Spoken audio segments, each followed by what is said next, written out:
Anita and Anand can complete a work in 12 days and 18 days respectively. They undertook to complete that work for rupees 48,000. With the help of Arun, they completed the work in 6 days. Find the sum of the shares of Anita and Anand in rupees. Anitha అనే person ఒక work complete చేయడం 12 days time పడితే ఆనంద్ అనే పర్సన్కి 18 days time పట్టింది. ఇక్కడ ఏమడిగాడు? They undertook to complete that work for rupees 48,000. With the help of Arun they complete the work in 6 days.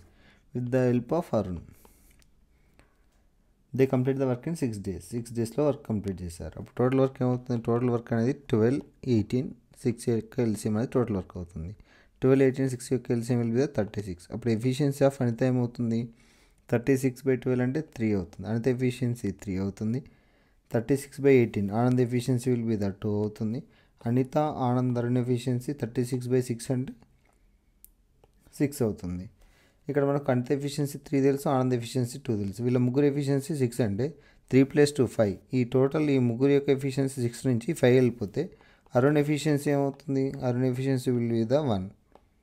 ఇక్కడ మన క్వశ్చన్లో అరుణ్ గురించి మనం తీసుకోవాల్సిన అవసరం లేదు, బట్ ఇక్కడ టోటల్ ముగ్గురు కలిపి వర్క్ కంప్లీట్ చేశారు కాబట్టి తీసుకున్నాము.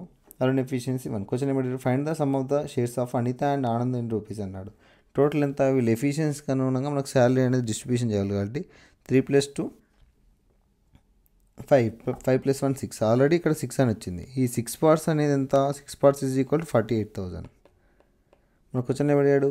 Find the sum of the shares of Anitha and Anand. Anitha యొక్క షేర్ 3 అండ్ ఆనంద్ యొక్క షేర్ 2 కాబట్టి 3 + 2 5. 6 parts 48,000 అయినప్పుడు 5 parts ఎంత? 5 × 48,000/6. 6 1 = 6, 8,000. 5 8,000 = 40,000. మనకు అనిత ప్లస్ ఆనంద్ యొక్క అమౌంట్ షేర్ అమౌంట్ అనేది 40,000.